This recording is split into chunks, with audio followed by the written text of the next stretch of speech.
This video is all going to be about writing equations from tables, graphs, and word problems.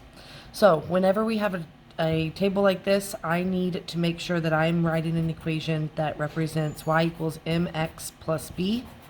So in my equation, I need to have a slope number and a y-intercept number. So we're going to work on the slope number first. So whenever we talk about slope, that is the change of y. So change in y over the change in x. So I need to figure out all the differences of my y's and all of my differences of my x's. So to go from 3 to a 7, I'm going to add 4. From 7 to 11, I'm adding 4. And from 11 to 15, I'm also adding 4. Same thing with my x's. I'm adding 1 every time. So when I have my slope, I'm going to write it as a fraction whenever I have my y differences on the top. So my y difference is a 4, my x difference is a 1. So I would have a slope of 4 over 1. That would match for all of my differences. So my slope is going to be 4 over 1, or if I reduce it down, it'll just be 4. My next part is identifying my y-intercept. My y-intercept is always when my x value is 0. So when I look at my x column, I'm going to figure out where my x is 0, and this point would represent my y-intercept. So my b value is going to be 7. So between those two numbers, my 4 and my 7, I'm able to write my equation, y equals 4x plus 7. Looking at this next example, go ahead and figure out what the slope, the y-intercept, and what your equation would be. So on this one, I need to figure out my slope value and my y-intercept value. So I'm able to figure out my actual equation in the y equals mx plus b form. So my m, or my slope, is where I have my change in y. So from -7 to a -3, I'm adding 4. From -3 to a -1, I'm adding 2. And from -1 to a +3, I'm adding 4 again. On my x, I'm adding 6, then I'm adding 3, and then I'm adding 6 again. So when I'm working with my slope, I need my y difference over my x difference. So change in y over change in x. So I would have my first fraction is 4 over 6, then I would have 2 over 3, and then I would have another 4 over 6. Now all of these fractions are not exactly the same, but I can always reduce down my 4 over 6 to make it my 2/3. So I know that my slope is going to be 2/3. My b value, or my y-intercept, is always when x is 0. So when my x value is 0, my y-intercept is at -3. So using these two numbers, I'm able to write my equation. Y equals 2/3 x minus 3. If you wanted to put a plus, minus, or plus a -3, that would be fine as well. Alright, so let's work on the graphs now. So on a graph, we've been doing this most recently. Again, we're writing an equation in y equals mx plus b form. M is my slope, so that deals with my rise over run on a graph. And my b deals with my y-intercept. So on a graph, my first point that I can identify really easily is my y-intercept. So I know that at 2, my y-intercept, my number should be 2 for my y-intercept.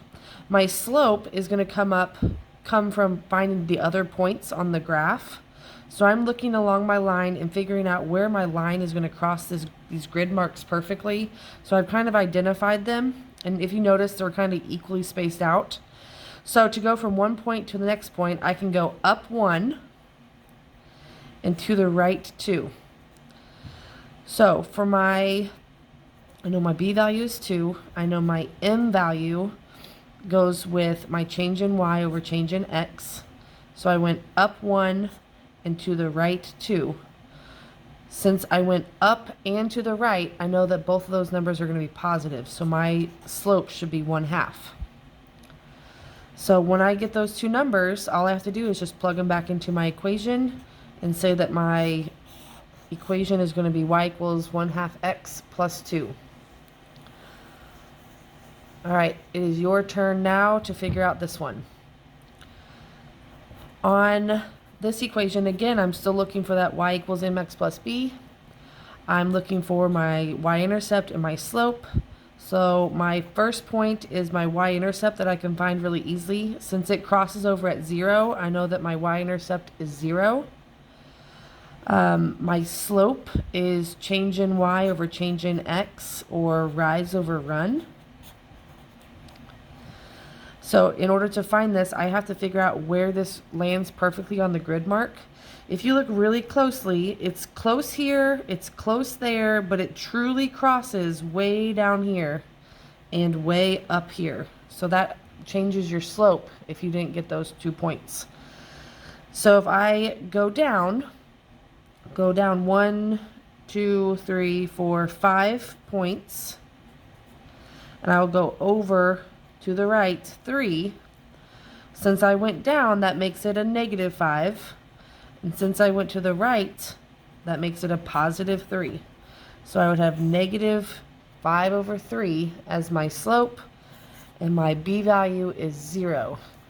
So my actual equation would look like -5/3 x plus 0, but since you don't have to have that plus 0, it can just be y equals -5/3 x. Okay, Ms. Marcus, if you're in the building, please come to... All right, last examples. So we're working on word problems. Again, word problems, I want in slope-intercept form. In word problems, my b value is not only my y-intercept, but I can also call it my starting point. And then my m is my slope, but that's my repeating number. That's the number that's being added or subtracted over and over and over again. So if I'm looking at my equation, the school is hosting a dance. It costs $5 to enter, and the concession stand has items for $1.50 each. What is the equation to represent this? So my starting value, no matter what, no matter if I buy anything from the concession stand, I have to start by paying $5. So I know that I'm going to have a number with my x and then plus 5. So my 5 is my b value. Then my repeating number, my slope, would be my $1.50. So I would have $1.50 here. So by identifying those two numbers in my word problem, I'm able to just plug them in the right spot according to if it's my starting number or my repeating number. All right.